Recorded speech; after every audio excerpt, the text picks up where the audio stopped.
Bismillahir Rahmanir Rahim. Assalamu alaikum, dear viewers. Welcome to this session of textual study of the Quran. We are really sorry for starting 2 minutes late. Something went wrong with our system, but hopefully, inshallah, it should now function. So you would be remembering that as far as the Quran is concerned, we have started off with Surah Nisa, and Surah Nisa, of course, is uh, is a counterpart of Surah Maida. I've discussed this earlier on that both these surahs they form a pair with one another. The surahs of the Quran they occur in pairs, and these pairs actually are complementary to one another. One thing that might be rather concise in one surah would be dealt with in detail in the other surah. Similarly, at times, topic would be discussed with a different style of reasoning or with a different format or basis of reasoning in one surah, and its complementary surah will actually bring out another style or a different style so that the whole topic is driven home in the hearts of the people. So this complementarity of pairs in the Quran is a phenomena that is really subtle and also brings forth a lot of depth and also a lot of subtlety in the Quran. So we will start off today with Surah Nisa's verse 48, and this is the verse that you might be very well aware of. It says, "Inna Allah la yaghfiru an yushraka bihi wa yaghfiru ma duna zalika liman yasha wa man yushrik billahi faqad iftara isman azima alam tara ila allazina yuzakkuna anfusahum balillahu yuzakki man yasha wa la yuzlamuna fatila."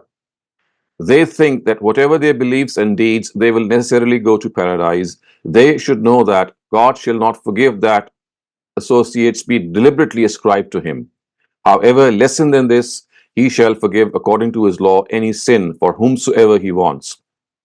And there is no doubt that he who associates partners with God is guilty of inventing a great sin. This, of course, is in the background of the fact that the people of the book are addressed, in particular the Jews, and we know besides them, the idolaters were also there. But primarily, Surah Nisa is a Medinan surah, and a Medinan surah addresses the people who were found there, who are primarily Jews and the Christians. But now a comment is made on the fact that if people deliberately associate partners with God, deliberately, intentionally, then the Almighty says that this is something which is unforgivable. And anything else lesser than this, God might forgive according to His law. But polytheism, which is of course something which God calls as iftara Allah, which means that a falsehood is concocted in His name, that God says is unforgivable. Yes, there are people who might fall into sin or who might fall into polytheism without knowing it or without fully realizing it. So this warning is not meant for them. Look at the intensity of the words, that it's the deliberate nature of polytheism, which means that I am convinced there is one God, but out of arrogance I say no, because of my beliefs or because of the fact that my forefathers have been worshipping more than one God, I'm not going to budge. So it is here that the wrath of God really gets active, and He shows this anger on people who deliberately associate partners with God. One thing that you might be knowing, and we've discussed this earlier also, I'd just like to do it, that as far as the Jews and the Christians of the prophetic times are concerned, we know that the Jews regarded Ezra to be the son of God, and of course the Christians regarded Jesus to be the son of God. And the case of the Christians is still the same. But the Jews of Arabia were the only people who regarded Ezra to be the son of God, not other Jews outside of Arabia. So people who are primarily monotheists, like the Jews and the Christians, but they get incriminated with various forms of polytheism, but they still think that they are actually worshipping one God. About them, the Almighty says that they are still monotheists, because now it's not that they are deliberately or intentionally saying that we worship multiple gods. They might end up doing something similar, but in their own mind, they have a different interpretation. So, like for example, the Holy Trinity. So Christianity, if you look at Holy Trinity, you'll seldom find a verse in the Bible that supports Trinity. And if it does, of course, there are some verses that have been misinterpreted, and primarily it is something which Jesus never taught. So the Quran says at the claim of the Christians that God is, as the Quran says, in Allah Salisu Salasa. These are people who regard God to be the third in one or the one in three. So God says that this is lakat kafar al-lazina kalu inna Allah wal masih, that those who regarded Jesus to be the Son of God, they indeed committed disbelief. So this is regarded as disbelief, and who would people who would deliberately do so are regarded disbelievers. But not at one instance in the Quran, not at a single instance in the Quran have the Jews and the Christians of those times, in spite of being incriminated with very heinous forms of polytheism, have been called polytheists. Only the Bani Ismail, only the Ishmaelites who resided in Mecca, who actually deliberately, intentionally, and of course openly said that we worship more than one God. They were regarded as polytheists, but never the Jews and the Christians. So that is why that the Quran upholds them as as a series of monotheistic tradition. Of course, the Abrahamic faiths, as we call them, they are primarily monotheists, and that is precisely what the Almighty has once said in the Quran also, that if you call them to yourself to come to a common ground, then that common ground is monotheism. So, ta'alaw ila kalimatin sawa'in baynana wa baynakum, that famous verse, that if we have differences with one another, okay, let's come to the common point. So that verse also shows that both the Jews and the Christians, in spite of being involved in some blatant forms of polytheism, because they did not profess it intentionally, or did not claim to be polytheists, they are not called polytheists in any way. So they are basically upholders of the monotheistic tradition. But here the Quran is telling us that people who deliberately insist on polytheism, then this is something which is unforgivable, and God is going to take them to task, and they will end up in eternal hell. And then continuing with this, it says, Alam tara ila allazina yuzakkuna anfusahum balillahu yuzakki man yasha wa la yuzlamuna fatila. Have you not seen those who commit as grave a sin as polytheism, and in spite of it regard themselves to be pure? Certainly not. It is in fact only God who, according to his law, grants purity to whomsoever he wills. So people in the times of the Prophet who would regard themselves to be pure, thinking that they are the chosen ones of God, and they still commit polytheism, the Almighty says that such people, about them, there is absolutely there are no two opinions, that they are individuals who have gone astray. And then the Quran says, Unzur kaifa. So the words are, Unzur kaifa yaftarun ala Allah al-kazib wa kafa bihi isman mubina. So they shall definitely suffer the punishment of their misdeeds, and shall not face injustice the slightest. And look at them now, through these claims of theirs, they are inventing falsehoods against God. And in reality, this in itself is a blatant sin. So if you look at the Quran, you will find that it is evident that even in the case of other sins, a person should not become bold and rash, because they too will be forgiven if God intends. And these people had actually erroneously reckoned that since they are the progeny of near ones of God and their chosen people, hence, in spite of being inflicted by grave sins, they still have the purity needed to enter paradise. So obviously, the Jews regarded themselves to be the chosen ones, and God tells them that if they claim to be pure simply because they think that they are the near ones of God, they are the progeny of the near ones of God, then this is not standard enough to let them into paradise. And the law referred to here is that purity relates to faiths and deeds, virtue and piety. And God grants the gift of purity to only those who diligently adopt these things. And without these, no one can attain it. So, as you can see, that the Quran is absolutely strict here, that any self-claim to piety or any self-claim to be pure individuals is not going to in any way stake that claim. Unzur kaifa yaftarun ala Allah al-kazib. Look at them, how these people, how through these claims of theirs, they are inventing falsehoods against God, and in reality, this itself is enough to be a blatant sin. So, amongst the various forms of polytheism which was found in amongst the idolaters and the people of the book, this distinction has to be made, that whilst the polytheists of Mecca, the Bani Ismail, the family of the Quraysh, the Meccans, they openly professed to polytheism. They said, yes, God is the creator, but they regarded the angels to be daughters of God, and hence they subscribe to this polytheistic tradition, much like the Hindus of today. But the monotheistic tradition, which was upheld by the Jews and Christians, in spite of being incriminated, as I said earlier, with forms of polytheism, after all, regarding Jesus to be the Son of God and Azra to be the Son of God, is nothing but polytheism. But they were not regarded as polytheistic because they were trying to interpret polytheism in a form of monotheism. So they themselves claim to be monotheists. Of course, they were deviant monotheists. So at best, what the Quran did call them was that they were deviant monotheists, but still, nevertheless, they were monotheists. ألم تر إلى الذين أوتوا نصيبا من الكتاب يؤمنون بالجبت والطاغوت ويقولون للذين كفروا هؤلاء أهدى من الذين آمنوا سبيلا أولئك الذين لعنهم الله ومن يلعن الله فلن تجد له نصيرا. Have you not seen the people who were given God's book? They believe in Jibt and Taghut and say of the disbelievers, they are better guided than the believers. It is these very people on whom God has laid his curse. And those who are cursed by God, you can find none to help them. So this is one example of the various forms of polytheism that was rampant amongst the Jews. I mean, you just saw one of them was that they regarded Azra to be the son of God. So the word Jibt, if you look at the word Jibt here, it actually refers to occult disciplines. So these occult disciplines like witchery, witchcraft, and sorcery.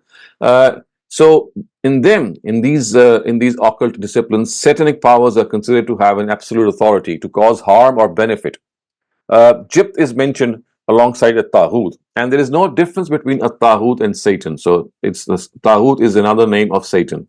So in the Quran, both these words are used synonymously. So what is being said is that they believe in Jibt and they believe in Taghut, which means that they have faith in these occult disciplines like magic and sorcery and witchcraft and wizardry, etc. And also they have faith, they believe in Satan. In other words, they have a very strong connection with Satan. And then, more than that, they regard the disbelievers, of course, what is being implied here are the polytheists. So they regard the polytheists to be better than the believers themselves. So we know that from the monotheistic tradition or the tradition of being the people of the book, they would have welcomed the Prophet, they would have welcomed the Quran because of the prediction of their arrival is mentioned as a prophecy in their own scriptures. But not only they did not do this, they in fact openly regarded the polytheists to have a better start. They regarded them to be better than the believers. And that is why the Quran says that, look how foolish they are in this regard. أُولَٰئِكَ الَّذِينَ لَعَنَهُمُ اللَّهُ وَمَن يَلْعَنِ اللَّهُ فَلَن تَجِدَ لَهُ نَصِيرًا. It is these people on whom God has laid his curse, and those who are cursed by God, you can find none to help them. أَمْ لَهُمْ نَصِيبٌ مِّنَ الْمُلْكِ فَإِذًا لَا يُؤْتُونَ النَّاسَ نَقِيرًا. Do they have a share in God's kingdom? If this was so, they would not have been prepared to give them a useless penny, give even a useless penny to people. لَا يُؤْتُونَ النَّاسَ نَقِيرًا. So we have discussed this earlier on, of course, in Surah Baqarah. It's become very evident that the Jews had, of the times of the Prophet, of course, they had this very strong inclination, a very strong sentiment against the Ishmaelites because they thought that why was the last prophet sent to them? They regarded the last prophet to be from among themselves, and they wanted that last prophet should rise from amongst themselves. But when, of course, he was sent amongst the Ishmaelites, this is made them even more jealous. And the Quran says that this jealousy is something which made them deny Prophet Muhammad. And the words that we found in Surah Baqarah earlier on were hasadan min indi anfusihim. It was because of their jealousy that they refused to accept someone outside of their clan, someone outside of their lineage to be a prophet of God, especially when he was supposed to be the last messenger. One thing, my dear viewers, you might need to continuously note when we study these Medinan surahs is that there's a supreme distinction that has to be made between the Jews and the Christians of the times of the Prophet Muhammad and the Jews and the Christians that we find ourselves around them today. The people who are living in the Western countries, they must not regard these verses of which address the Jews and the Christians in the Quran as the same Jews and the Christians that they found around them. And we have discussed this reason a number of times because in the times of the prophets of God, especially in the case of the last messenger, Prophet Muhammad, peace be upon him, the truth is delivered to the addressees in its ultimate form, and no other than the messenger of God himself does this.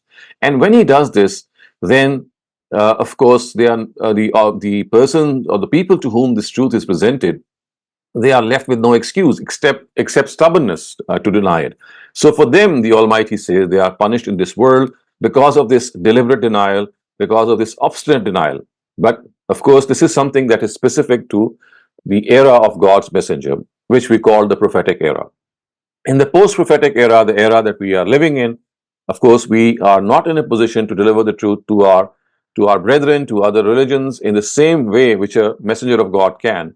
And nor can we pinpoint people who have deliberately denied the truth, because that is something which is God's prerogative. In the times of God's messengers, it was God Himself who conveyed to His messenger through Wahi who and which are the groups that were intentionally denying, and thence they were actually put to task or taken to task. But in this era, in of the post-prophetic era, in which neither there is a prophet of God, nor can we be sure that any non-Muslim is deliberately denying. So the label of the word kafir cannot be put on them in any case. So a kafir is a person who intentionally denies the truth. So so this is something that has to be kept in mind, that whenever you read the Quran, especially these Medinan surahs, the stern and the harsh verses which relate to the Jews and Christians, they actually relate to those Jews and Christians and not of today. Today's Jews and Christians, of course, they might be ignorant of religion, they might be ignorant of their own religion, and they might be ignorant of Islam. And at the same time, they might have an excuse not to accept or come near Islam for various reasons. One being what Muslims themselves do, and the other being that, of course, I would say, a storm of atheism has engulfed all everyone. And of course, this cannot be regarded as an excuse enough not to find out the truth. But the thing is that as far as we human beings are concerned, we cannot in any way be stern to them. So all that we need to tell them is that they should be sincere seekers of the truth, and they should critically evaluate the truth. And if they don't do so, then whether they are Muslims or Christians or they belong to any denomination, then they will be taken to task, because the search for the truth is what God has actually made us responsible of. That responsibility is something that we can never shirk. So, am lahum nasibu min al-mulki fa izillah yu'tuna an-nasa naqira. So, do they have a share in God's kingdom? Of course, implying the fact that when they claim that the Ishmaelites should not be the recipients of the final prophet, and it should be they themselves who should be this recipient, then God has made this very plain statement in a very harsh and stern way, that do they think that they have a share in the kingdom of God, so that they think that they should be the ones to whom the prophet should be sent? Am yahsudun nasa ala ma atahumullahu min fadlihi faqad atayna ala Ibrahim al-kitaba wal hikmah wa ataynahum mulkan azima. So now it is something of a very stern nature once again being spelled out to them. Are they envying people, or are they being jealous of people on what God has blessed them with? If this is true, then they should listen. We gave this branch of Abraham's descendants our Sharia and Hikmah, and have blessed them with an illustrious kingdom. So we have discussed this earlier on as well, that as far as the progeny of Abraham is concerned, it were the Israelites who were given this responsibility, this task of spreading the message of God in the first instance, and this went out for almost 2,000 years. But when they proved unworthy of this responsibility, and in the final phases, they were even after the life of the last Israelite prophet, who was Jesus. So they were finally deposed from this position, and later on, this position was given to Prophet Muhammad's followers, who of course belong to the Ishmaelites. So it is here that it is being said that do they think that they have a share in God's kingdom, so that it should be they who should be blessed with the last messenger of God? No, it's not the case.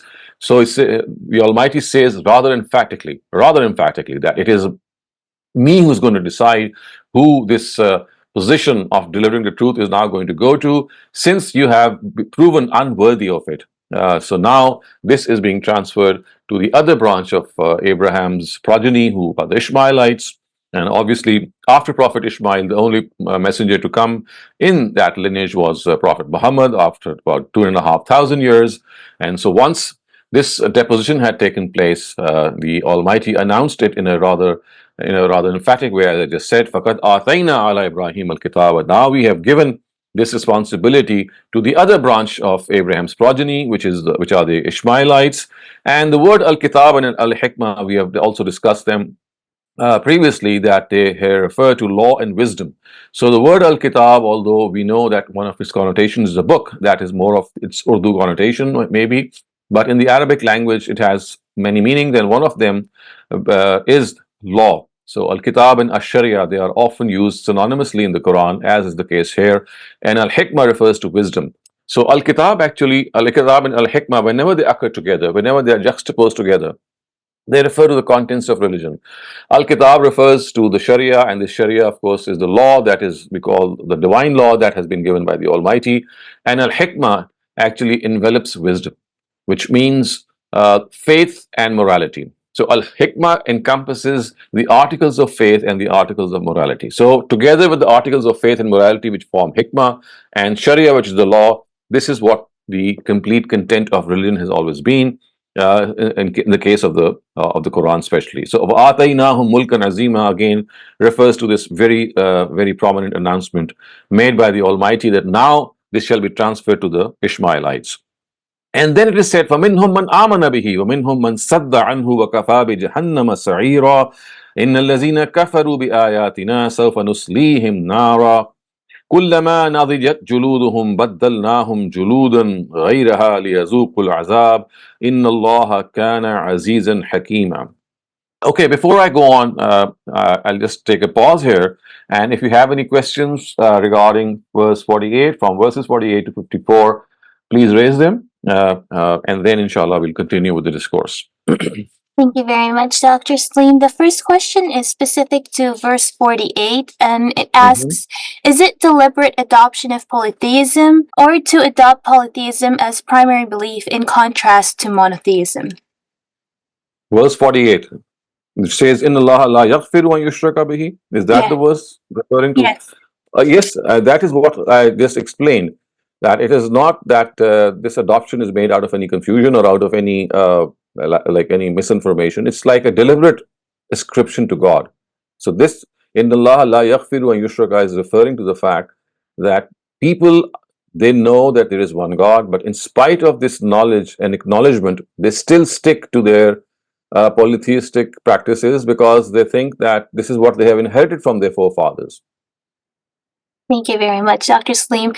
The next question, this is a big one. So this is in regards to verse 54. And we know from your previous classes that when Muslims have to decide a ruler, Islam discourages dynastic ruling and encourages democracy. So in verse 54, Allah mentions His favor on the progeny of Ibrahim alayhi salam, in the form of bestowing him with al-kitab, al-hikmah, and great kingdomship. Here, Allah declares mulukiyat, or kingdomship, as a great favor of Allah. If you could please clarify, why is this? Not trying to defend anything. Okay, so basically, it's not a question of defending anything. The fact that the democracy was proposed as a model for people is something that took place in the times of Prophet Muhammad. Previously, we had a tribal system, and there were tribes who lived separately. There were tribal elders, and they were given various responsibilities. So this is in no way contradiction to the fact that God is promoting dynastic politics or dynasties or monarchies. You see, if you look at the law that has what was ascribed to the progeny of Abraham, so this progeny of Abraham is a very special progeny. So Abraham was given a few tasks, and he was given this responsibility that two of his descendants would be given the position of Shahada, which means that they will deliver the truth to other nations of the world. So the Israelites, amongst the Israelites, this was one nation. This was one whole nation, and it spanned about 2,000 years, in which it it at times did discharge its responsibility of delivering the truth to other nations, but in most cases it did not. So this position of Shahada, or to the progeny of Abraham, was given because of a certain, as I said, a certain law, that if they would adhere to justice and truth, then they will become leaders of mankind, in the sense that they will deliver religion to other people. So this is being spoken of as the religious leadership of mankind. So amongst that religious leadership, of course, we have political leadership, which of course arises. So in the times of Prophet Muhammad, we know that this I would say, setup was being transformed into an urban setup, and slowly and gradually this was happening. So it was now that the directive of Amruhum Shura Bainahum was given. Earlier on, whatever was given, as I said, as a religious leadership of nations to people, and as such, they were religious leaders, and they were given the task of spreading religion. And that's an entirely different, I would say, track. This track in which you have to appoint a ruler and then to proceed in the form of a proper government. Sometimes people, the territories were divided into various tribes, and they would be appointed uh, on various bases. It could be at times the son of a tribal elder, or it could be any other reason. But the case was that in the tribal system, this gave in their own way. It was in the time of the Prophet Muhammad that this actually took place. Thank you very much, Dr. Saleem. We're having Okay, a bit so of internet issue on from your side. It seems like your voice keeps breaking off. So the next question asks, Islamic theology, shirk refers to the act of attributing divine qualities or worship to anything other than Allah. And in those verses, polytheism, idolatry, associating partners with God, is a sin which is unforgivable. But obviously, Allah does not need our acts to sustain His supremacy, and definitely the right. shirk must affect human attitudes and behaviors in one's individual level and at the collective level that results in failure in the tests and trials of the worldly life. So, what were the attitudes and behaviors of the addressees of the Prophet at the time that emanated from them being indulged in shirk, and what could be mended through cleansing them from the shirk? I think I just explained that. This is, of course, a very fundamental question, and it really it strikes us in the mind that what exactly went wrong when the prophet of God was there for them to explain to them that why are they associating partners with God. And God has repeatedly said this in this discourse a number of times, that if I had partners, I would have been the first one to disclose this to you. And in the absence of any such information given to you from me, it only means that you are making it up yourself. It's like concocting something. And of course, God doesn't need He doesn't need to be in any form, in the sense that He would gain something or He would lose something if we start worshipping someone else. No, it is something which is below our own dignity and integrity. So the punishment, which is actually the result of denying the oneness of God, is because of the fact that we are disposed to a certain lie. We have no basis for doing something as heinous as regarding partners with God. So the Quran, if you look at the Quran repeatedly, it asks its addressees that where have you come up with this doctrine? From where have you regarded angels to be the daughters of God? From where have you regarded Jesus to be the Son of God? What is the proof for that? Have I sent down some proof for that? So, in the absence of any such proof, you are doing something which is totally baseless and which is just made up. And when you do this, you actually associate yourselves to more than one God. And then when that happens, then your own system goes topsy turvy. And as far as your attachment to to a single God is concerned, that is severely compromised. And that is something which is, of course, below our integrity and dignity, especially when we have no proof of that. I mean, had we had any proof of that, there could have been some basis. But in the absence of any proof, because you see, every time shirk is mentioned or polytheism mentioned, the Quran has these words to say, "Fa'tu," bring some proof if you have. Is there any burhan that you have? Burhan, of course, means a strong argument. Bring that, and we'll see that. But the proponents of polytheism in the times of Prophet Muhammad, even today, they cannot bring any proof of the fact that God Himself has sanctioned polytheism. So you see, the proof was that bring a verse of the Quran or bring something which tells us that it is God who has said that I have some partners, and you need to, just as you need to be obedient to me, you have to be obedient to others as well. So that is what had happened for a very long time in the times of Prophet Muhammad and prior to him. So remember, this started off with monotheism. Abraham, when he built the Holy Kaaba or reconstructed it, for a long time, they remained on monotheism. And it was only maybe a couple of hundred years before the arrival of Prophet Muhammad, or maybe a little more, in which this polytheism thing started in Arabia. And people brought various idols and statues and they placed them in the Holy Kaaba. And then all of a sudden, these things started to appear. So this has a whole history, and for to break this history, to break this, as you said, the tide that of polytheism, the last prophet, the last messenger was sent, and he was actually he spent a very better part of his life amongst the Ishmaelites, the Meccans, and he tried to tell them that whatever they are doing is something that needs to be reevaluated. For 13 long years, he was amongst them. He tried to answer all sorts of polytheistic practices that they had. He confronted them. Initially, he tried to convince them in a very affectionate way, but as things escalated and Almighty also told him that now they are denying out of their own arrogance, then they were also sternly addressed. But you see, this whole 13-year-old history did not yield anything. And that is what had happened. And that is why when the Almighty took them to task, He said that, well, if now in this situation that 13 years have passed and everything that could have been done to convince you, and you are convinced from your inside that this is something that is absolutely true, but out of jealousy, out of arrogance, out of the fact that you think that your own forefathers were doing something and you could not go against it, you are still sticking to a unsubstantiated belief. So we have to understand this. If we don't understand this cultural milieu, this background of Arabia, we would continue to think that why is it that God becomes so angry every now and then with the polytheists? Thank you very much, Dr. Saleem. That was it for all the questions regarding what we've so far. So, فَمِنْهُمْ مَنْ آمَنَ بِهِ وَمِنْهُمْ مَنْ صَدَّ عَنْهُ وَكَفَى بِجَهَنَّمَ سَعِيرًا.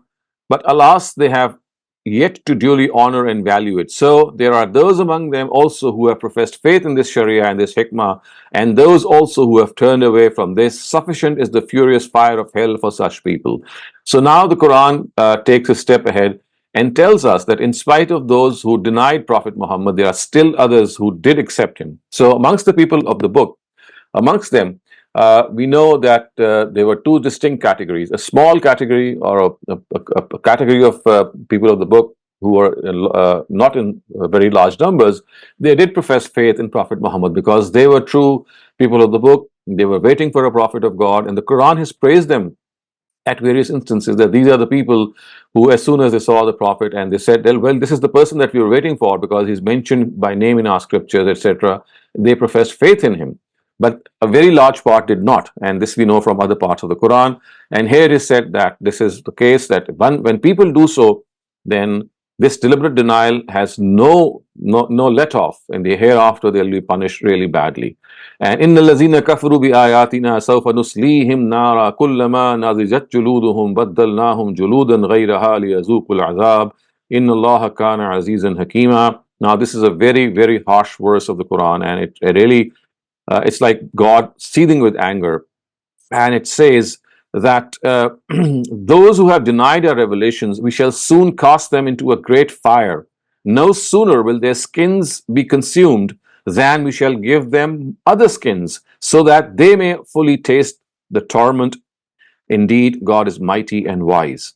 So again, this deliberate denial on the part of the people is actually something that makes them worthy of such a heinous punishment. And the Quran has said that they will burn the fire of hell, their skins will be scorched, they will be totally consumed by that fire. And because their punishment is going to continue, the Almighty says that a new set of skins will be given to them. And then, of course, they will also be totally extinguished, and they will be totally consumed by the fire. And this process will continue because of this attitude of deliberate denial. And of course, this is something that has to be paid heed to, that eternal damnation or eternal hell for something that we do on the basis of deliberate and intentional arrogance, and something that we very well know is not true, and we still stick to it, is something which, I mean, which really it takes its toll. And I think as human beings, we too would never condone actions of people who accept the truth and then, out of their own sheer arrogance or jealousy or whatever the reason be, they still say that we will not accept the truth. So that is what makes God angry as well. When you intentionally ward off, when you intentionally counter, and then when you intentionally become rivals of the truth about which you are convinced that yes, it is true. والذين آمنوا وعملوا الصالحات سندخلهم جنات تجري من تحتها الأنهار خالدين فيها أبدا لهم فيها أزواج مطهرة وندخلهم ظلا ظليلا.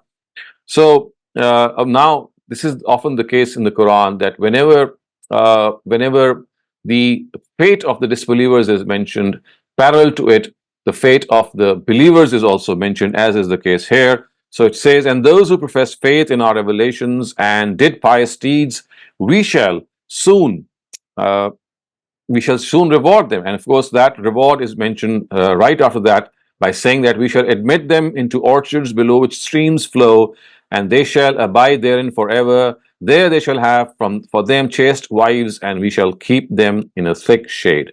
Lahum fiha azwajum mutahharatun, of course, means that they have wives for them there as well, and they will stay there forever. This is the reward of being righteous individuals.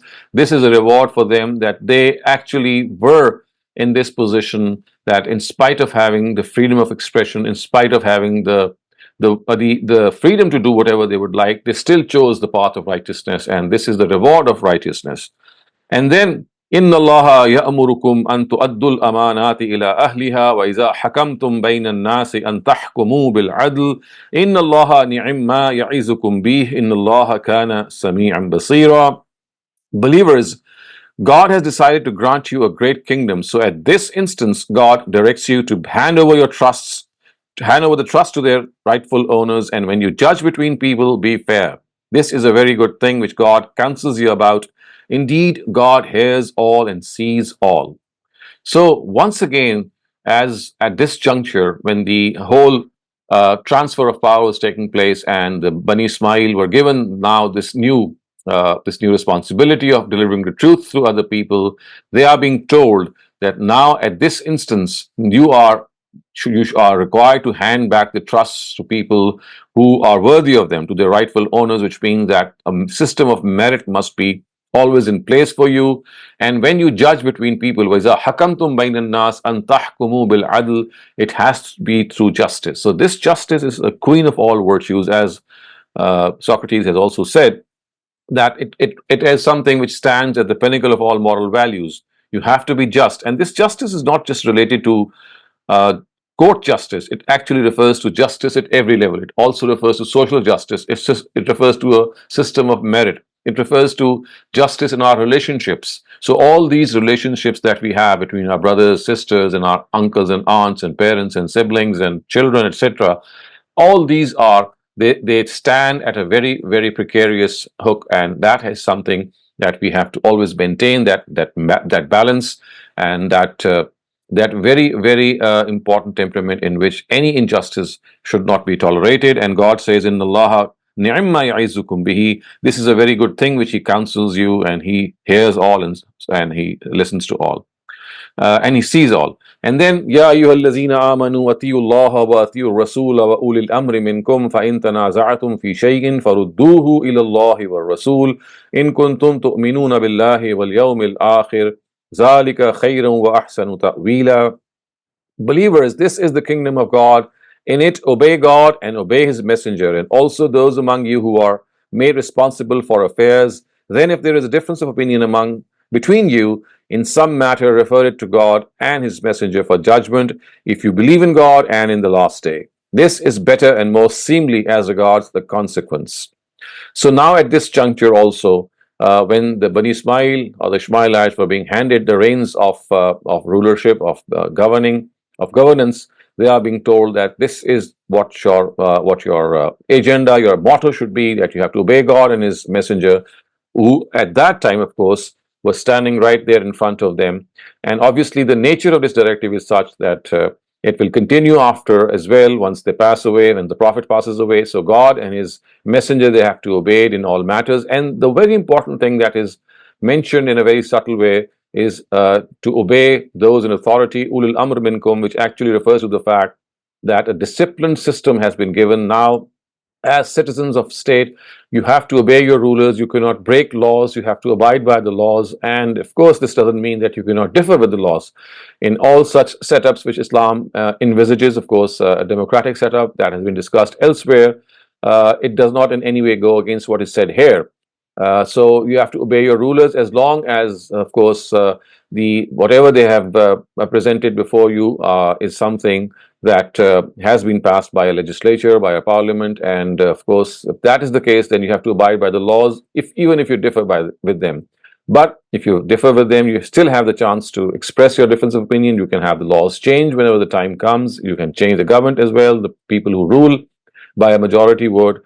But that is something that has to be understood, that as far and whenever they are your rulers, and as far as they are rulers, in no way can you be treacherous, in no way can you act as traitors, and in no way can you overrule the system of law that has been implemented. So in other words, obeying rules and laws in the Quran is not just a civic duty, it becomes a religious duty as well. So abiding by the law of the land is like following the Sharia itself, because a disciplined lot, a lot which is given to discipline and order and organization, is something which our religion wants, and it wants to progress in the form of people who always respect one another, at the same time respect the laws of their country. So with this, we come to an end to today's lesson here, and if you have any questions, please raise them about the overall set of verses that we have discussed. Otherwise, we'll start off with the idiomatic translation of these verses. Thank you very much, Dr. Saleem. The first question is asking, in verse 57, Allah gives glad tidings of paradise by saying that they're going to have azwajin mutahhara, but it's understood that this would be granted to anyone who does good deeds, whether it's a man or woman. So why specifically mention azwajin mutahhara and not, something that's more inclusive for both men and women? Well, this is a style of the Quran, and it is a style of Semitic literature. If you look at the literature, that men are generally mentioned, and it's not that women are not included. It's just that they are mentioned in a sense that the society that the Quran had come into, and of course the previous scriptures, was a patriarchal society, and women were not expressed in a way that we express about them today. So today, of course, had the Quran been revealed, in that case, we might have a different diction of the Quran. So remember, there is a diction that is always governed by the tide of time, by the, as they say, the zeitgeist, the spirit of the age. And that spirit of the age at those times was that this was basically women were kept protected, and they would not be spoken of in such blatant words. So that is why the Quran has used women in a rather concealed way. But whenever it says lahum fiha azwajun mutahharatun, that men will have women, it always is implied that women will also have men that they choose. So it's just a question of implicit statement. And also, let me tell you this, that there are other places in the Quran in which this implicit statement has become explicit. For example, I think it's in Surah Ahzab, it says at-tayyibatu lit-tayyibin wal-khabisatu lil-khabisin, which means that men who are pious will be placed with women who are pious, and men who are evil will be placed and paired with women who are evil. So on certain occasions, this implicit mention is also brought out, but on all other cases or all other instances in which this mention is rather implicit, you have to understand the style, and then it will not become difficult for you to surmise that both men and women are implied actually. Very much. The next question refers to what you had said in the past in regards to your answer about shirk, and they're trying to understand what is like bad that shirk brings within humans that is so detrimental and unforgivable. For this, you all just need to study the history of polytheism, and you'll see that because of the fact that it is not grounded on the truth, so it raises people to another level of falsehood, falsity, false hopes, superstition, and at the same time, doing things which are absolutely unbecoming. So people become superstitious. People they become oblivious of their hereafter. They would like to know that what should be the road map to success. So all these things, they become wavered for them. I mean, for such people, they have a different worldview entirely. And to sum it up, I think one thing is sufficient to tell them that they never hold on to the truth the way it should be held on to, on the basis of arguments and reasoning. You see, the biggest objection which God has raised against polytheism is that what is the basis? What is, I mean, you should believe in things on the basis of an argument. If you're not believing in things on the basis of reasoning, then you are following all kinds of conjecture. And this is going to affect all other parts and spheres of life. You will never ever give importance to arguments. And when I say argument, I mean proofs and reasoning. So reasoning and intellect will never be a part of your life. You'll be like a person who's driven by emotions, a person who has no, who will not use his senses. So because the Almighty continues to say that polytheism and shirk is something which has no proof, it has no basis. So if you don't have a basis of something, then this is bound to enter other parts of your life as well. You'll start believing in things, you'll start doing things which have no basis, because now it's your emotions, or maybe your self-driven ego, or the fact that you did something because your parents were doing them, and the truth will have no value for you. Whether you should be a seeker, remember the greatest responsibility that we have as believers is to seek the truth, not just believers but as human beings, to find out the truth and to stick by the truth. So this basic responsibility would be sacrificed. It would we would infringe upon this. So that is why it is important that we must value the truth, because if we don't do so, then we'll become a bunch of animals. Thank you very much, Dr. Saleem. The next question asks, what if the law of the land is against your religion? For example, if you work in U.S. military that is bombing Muslim nations, as you said that you have to obey the law of the land, what do you do in those situations? Right. Okay, in such a situation, if you think that if you're in the U.S. Army and the U.S. Army is doing something which is against morality or against what you believe, obviously you have the chance. You have this. I mean, when you entered the army, you should have known that this could be an outcome.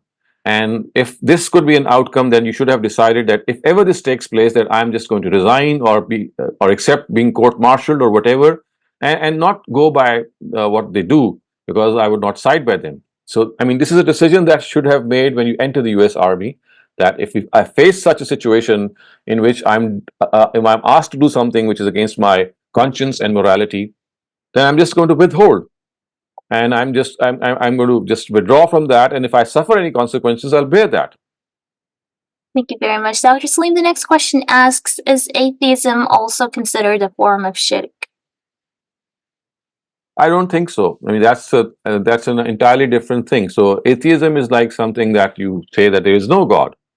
I mean, you don't believe in any God. So shirk or polytheism is something in which you believe at least in God and say, well, he has partners. So these are different doctrines. Thank you, Dr. Saleem. I'm not sure if you're going to cover this in idiomatic translation, but I wanted to ask you, what does na'imma ya'idukum means? Exactly. And ni'ma means that this is something good for you, and ya'izukum means that God advises this to you. Ya'izukum, so wa'aza ya'izu means that he counsels this to you. Thank you very much. The fact that you have to return the trusts to their rightful owners is something that is befitting for you to do, and this is what God advises you to do. Thank you very much, Dr. Saleem. That was it for all the questions. Okay, so now I start with the literal and idiomatic translation of these verses. For those of you who might be joining us today, or maybe they have joined us in the recent past, I would like to reiterate that after we finished an explanation of these verses, we undertake a literal and idiomatic translation of these verses so that you come closer to the words. And at the same time, if you note down this vocabulary, it becomes a way for you very soon, inshallah, as you go along the Quran, that you'll be able to understand the Quran to some extent through its vocabulary without even knowing Arabic, by just being used to these words and their connotations and their constructions. So that is why we do this literal and, of course, the accompanied idiomatic translation. So, Inna Allah la yaghfiru an yushraka bihi. We start off with this. Inna, indeed. Allah, God. La, not. Yaghfiru, forgive. An, that. Yushraka bihi, partners be associated with him. So, inna Allah la yaghfiru an yushraka bihi would mean, indeed, God will not forgive that partners be associated with him. Wa, and yaghfiru, will forgive. Ma duna zalika, whatever is less than this. Liman yasha'u, for whomsoever he wills. So, God will not forgive that partners be associated with him, but he can forgive anything which is less than this for whomsoever we wish, whomsoever he wishes. But of course, this is something that we always know, that when God says liman yasha, it doesn't mean that this will be something out of it would be a haphazard thing. He would forgive people on the basis of his own law.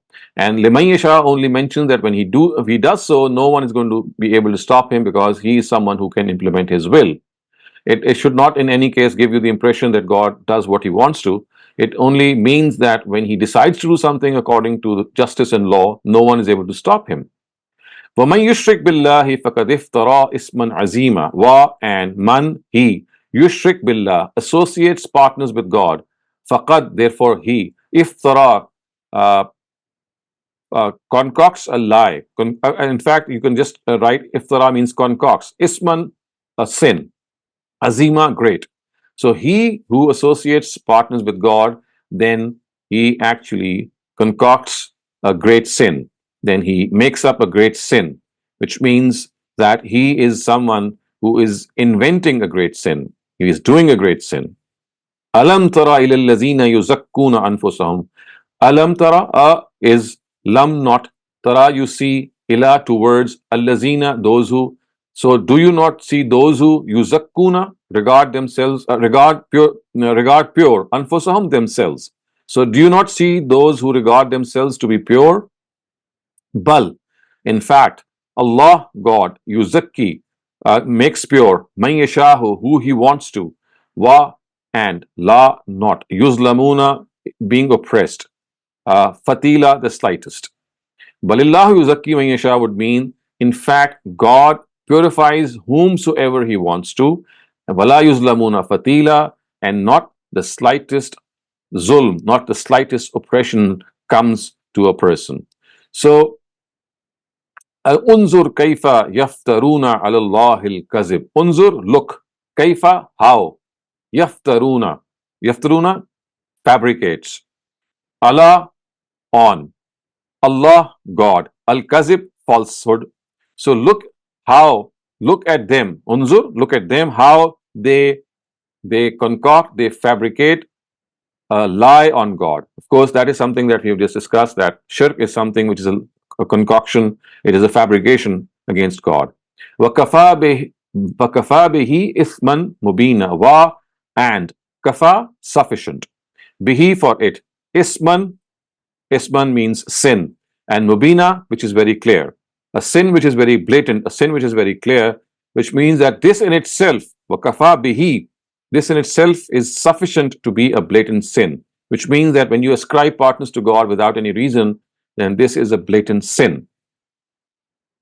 Alam tara ila allazina yuzakkuna, alam tara ila allazina utu nasiba min al-kitab yu'minuna bil jibti wat taghut. Alam tara is the same construction that we just saw. So do you not see, ila allazina, ila, towards, allazina, those who, do you not see those who, utu, given, nasiba min al-kitab, the book.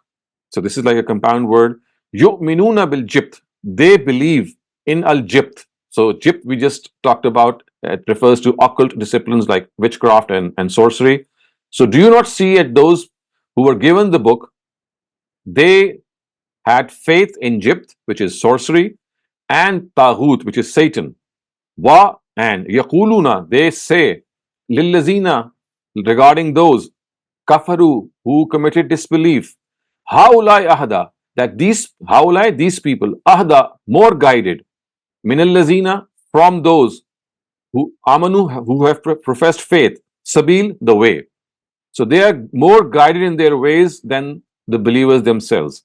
So what is being said here is that do you not look at those people who were given the book, of course referring to the people of the book, they believed, or they believe in jibt and in taghut, jibt of course occult disciplines, and in Satan, and they would say regarding the disbelievers that they are more guided, haulai ahda, more guided than the believers, as far as the way is concerned. So sabil means way. Ulaika, they, allazina who, la'anahumullah, God has cursed. So they are the ones whom God has cursed. Wa, and man, he, yal'anillahu, he who is cursed by God, or he who God curses. Man, yal'anillahu would mean that he who has been cursed by God. That would mean that فَلَن تَجِدَ لَهُ نَصِيرًا. Fa, therefore, lan, certainly not.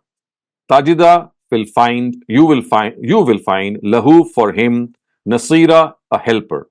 So he who has been cursed with by God, waman, he who, yal'anillahu, cursed by God, falan tajida lahu nasira, you will not find any helper for him. Such a person who is cursed by God is not going to be helped by anyone. So nasira, helper. Or in fact, it means help. You'll not find any help for him, or no person to help. So Nasira is someone who helps, and Nasira, as it is stated here, would mean that you will not find any person to help such a person who has been cursed by God. Am lahum nasibum min al mulk fa izan la yu'tuna nasa naqira. Or so am is also like a question. Is lahum, for them, nasibum min al mulk, a share from the kingdom, is for them a share from the kingdom, of course referring to the kingdom of God. Fa izan, then in that case, la yu'tuna nasa. La yu'tuna nasa would mean that they would not be given anything.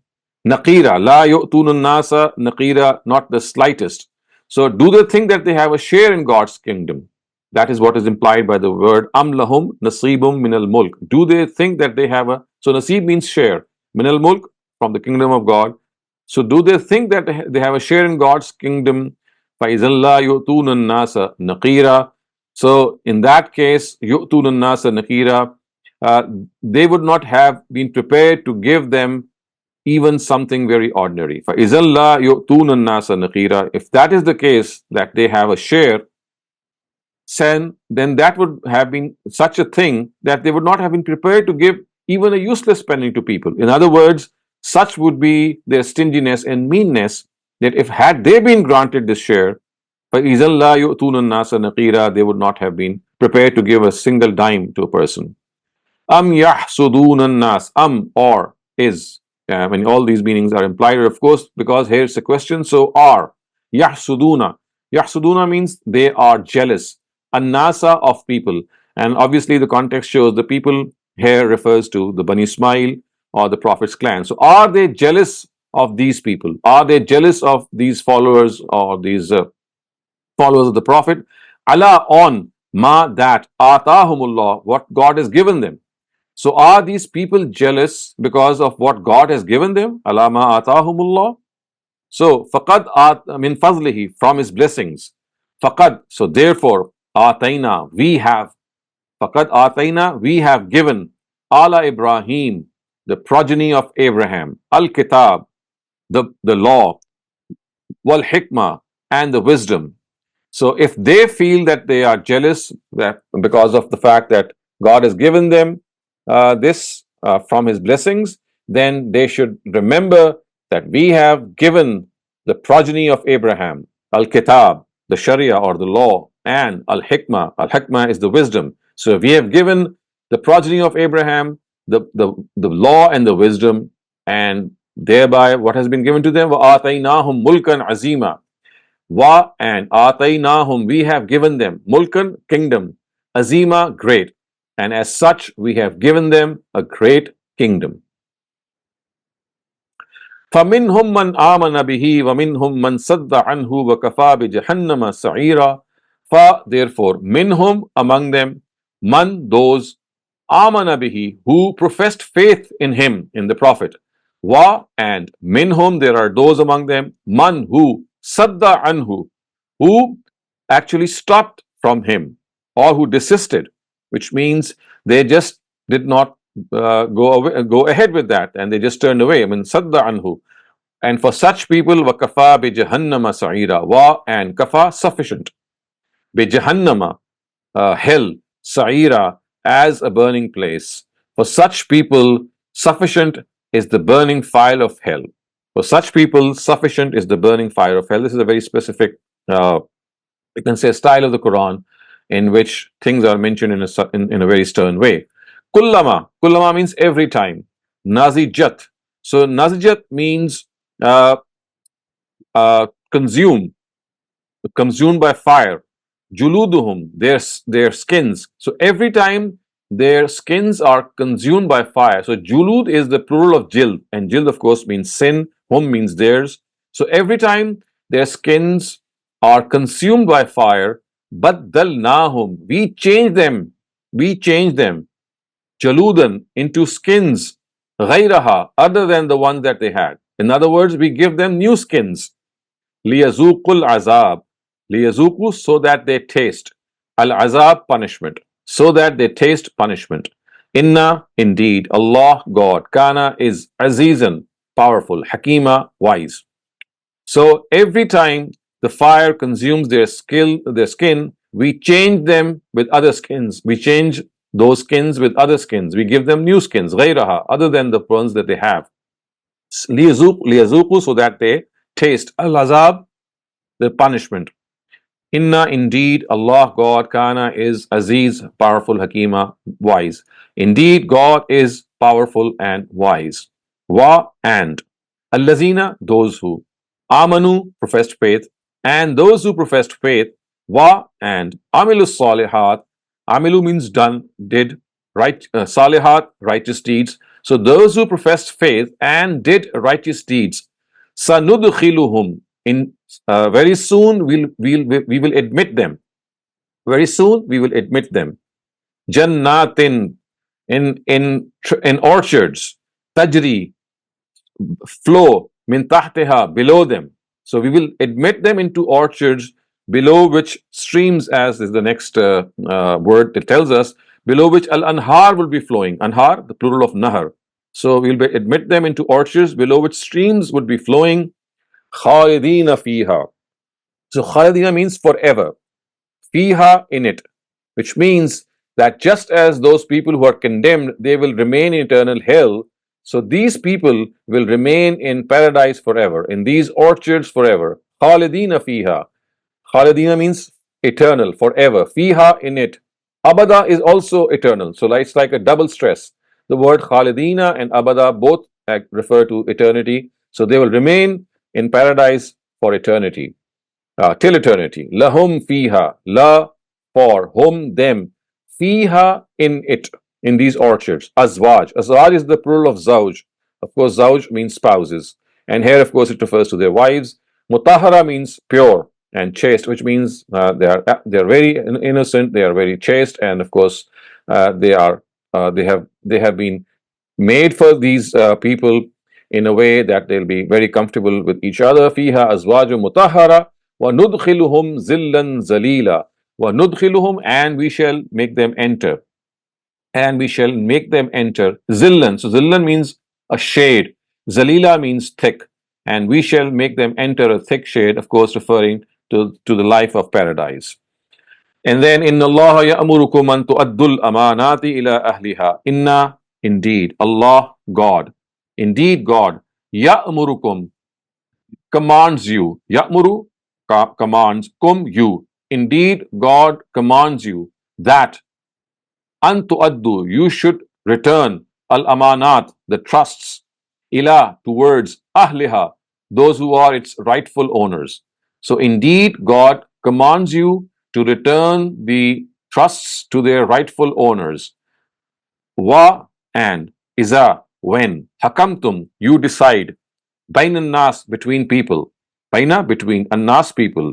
And when you decide between people, an tahkumu bil adl, you should decide with justice. An, that, tahkumu, decide, bil adl, with justice. So when you decide between people, you should decide with justice. Inna, indeed, Allah, God, ni'imma, ni'imma means good. Ya'izukum, this advice that He gives you. So this is a good thing, or this is a good advice that God gives you. Inna, indeed, Allah, God, Kana is Sami'an, hearer, someone who hears. Basira, who sees. So indeed, God is someone who hears and sees. who hears all and he sees all.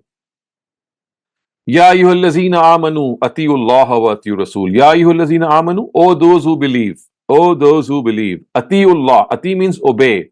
Allah, God. O those who believe, obey God. Wa and. Atiyu rasul, and obey the messenger. Atiyu, obey. As a rasul, the messenger, referring to Prophet Muhammad here. Wa and. Ulil amr. Ulil amr means those in authority. Minkum, among you. So obey those in authority among you.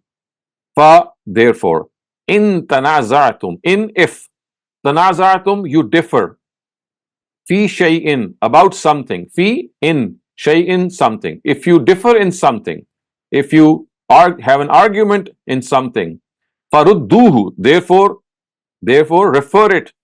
refer that thing in which you have a difference of opinion, ilallah, towards God, wa and a rasul, to his messenger. So if you have a difference of opinion in something, then return it to God and His Messenger, which means consult God and His Messenger. In kuntum, if kuntum, you are tu'minuna, believers, billahi, in God, wal yawmil akhir, and the last day. So you refer it back to God and His Messenger if you are believers in God and the last day. Zalika, this, khair, is better.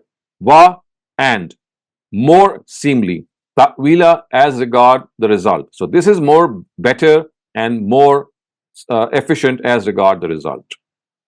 So this brings us to an end to this idiomatic translation and literal translation also.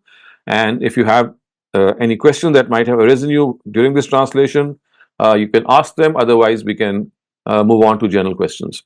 Thank you very much, Dr. Saleem. Our first question is asking, how do we understand the verses of Qur'an stating the orchards under which river or streams will flow? Okay, so I've explained this earlier on.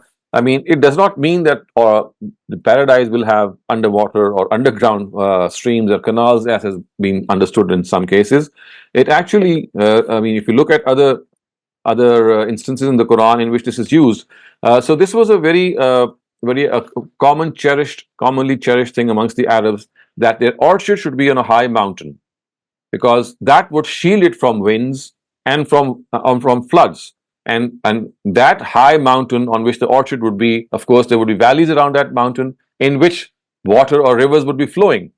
So this was a picture of a safe and a secure orchard that the Arabs had, that it should be on a high place, and that would actually make it secure, and the water would be flowing below it, like be flowing in the valleys of those mountains. So that is what is meant by orchards below which streams flow. So below, of course, does not mean underground. It just means the level. The orchard would be at a high level, and the water that normally causes floods and destruction which would be a much lower in level, and it would present a very beautiful picture of an orchard. Thank you very much, Dr. Saleem. I had a question regarding Diladan Dalila. So, like, this thick shade, it sounds almost like an everlasting shade. Why is that a good thing? So, of course, it's spoken of in against the in Jahannam Asarira. The Jahannam, of course, is something that's not going to shield people, that's not going to protect people, and it's like a open thing in which people will fall. So, against that, it is mentioned that they will not suffer any such consequences. They will be in a thick shade, which means that they'll be protected, and they'll be living a life of comfort. So that is basically what is implied. It is in contrast to the hell fire that is mentioned for the disbelievers. Thank you very much. That was it for all the questions related to today's topic. Should we move on to the general questions? Yes, please do. The first question asks, there is an allegation in Ghamidi Sahib that he refuses the authentic narrations which are against his views, whereas consider even the weak narrations when they support his views. Indirectly, he wants to say that the muhaddithin had less knowledge than him when it comes to consideration of hadith. How do you answer this critique? So I would like to present, or I would request the person to give an example, because this is just a statement, and the statement has to be supported with some example or some proof. I would like to hear that. They are not in the Zoom right now, so I think they left at some point. So if they listen to this, well, I hope they can reach out to you with an example. The next question asks, um, so this is in regards to the ayah when Allah says, "Remember when your Lord said to the angels, I am going to place a successive human authority on earth," and then they asked Mhm. Allah, "Will you place in it someone who will spread corruption there and shed blood while we Mhm. glorify your praises and proclaim your holiness?" So Allah responded, "I know that which you don't know." So in this verse, they're asking, how did the angels know of blood when Mhm. they haven't even had the knowledge of blood? So this is because of the use of the word Khalifa by the Almighty. So the word Khalifa does not mean a successor as has been generally translated. It means someone who's given authority and charge and freedom of expression of his will. So if I have the will to do right and wrong, that is what a Khalifa means. Someone who is given the authority and the freedom to express the way he or she would like to, whether adopt the righteous path or the wrong path. So when God said that I'm going to create someone who will have these powers, that whether he would like to adopt the good or the bad, it would be up to him. So that is what the angels questioned him. That is why they questioned him, that will you create someone, if you give him the powers to do right and wrong, he might end up doing wrong things and thereby spread disorder and bloodshed. So why would you do that? And God said, I know what you do not know, which means that a greater part of them would not be of such sort. They would be good people as well. And his scheme was actually, then we see, was fulfilled later on. So the word Khalifa is the word that made the angels ask this question.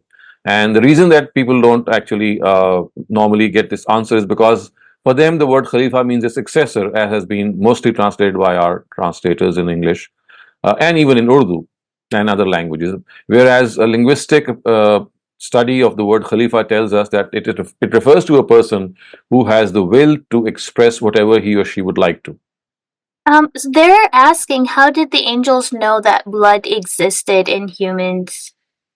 I mean, this is something because I mean, the bloodshed is not should not be used in the simple terms as bloodshed or blood is going to exist. It just means that they'll kill each other. So bloodshed is not a word which means that blood is being shed. It just meant that they would create disorder. And the reason that they created disorder to them would be because they would have the power to misuse their authority. So when you create someone and you give charge to that someone to do anything that he or she would like to do, whether to do right or whether to do wrong, there's always the chance that out of arrogance, out of other emotions, they will just do the opposite. Instead of using their expression in the right way, they might end up using it in the wrong way. So that evil intent is something which is potentially there in a Khalifa. That is what made them ask this question. Thank you very much, Dr. Saleem. If anybody has more general questions, please raise your hand or post them in the chat. Otherwise, we will end the session. It seems like we have no more questions. Okay, that is fine. All right, so inshallah, we'll meet again next week. Thank you very much, Dr. Saleem, for another wonderful session. And thanks to all the participants for your questions and also for coming through. Inshallah, we'll see you again next week. Assalamu alaikum wa rahmatullahi wa barakatuh.